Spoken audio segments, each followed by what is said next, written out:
What is the optimal amount of active portfolios for one person to manage regarding portfolios for crypto, stocks, pensions, investments? I don't know whether you've got a view for that on the crypto side or actually just in general on this one.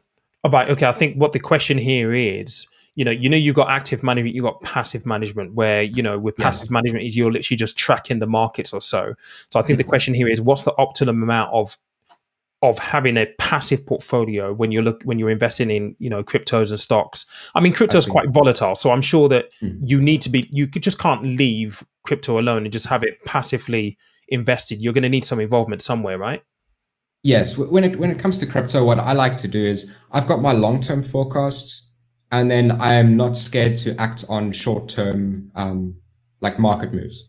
So, as an example, with the recent correction, obviously you can't just sit back and watch this massive drop happen without doing anything about it. There, it's about sort of uh, taking some profits at the top, actively taking profits. I think that's important, and then also leaving enough.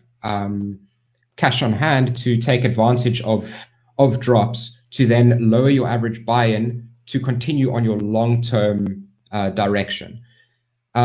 With active management in general, I mean, there's a massive debate in the investment world in general of whether active management actually even has a positive impact compared to just buying and holding.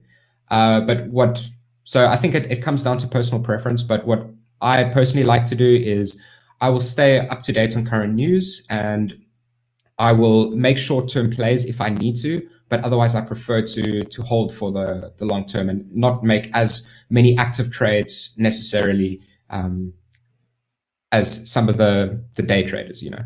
Yeah, I think that's a really good point that you've actually covered there, and certainly actively taking profits as well, because I think sometimes that is missed massively, um, and I think you do that with the asset allocation that you described at the very very top. You're shaving your Mm. positions, you're trying to hedge as much as possible.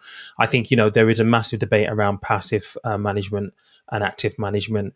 I think management is great, or passive investing is great in an up market. In a down market, that's where you might be able to get a little bit of alpha in the active approach.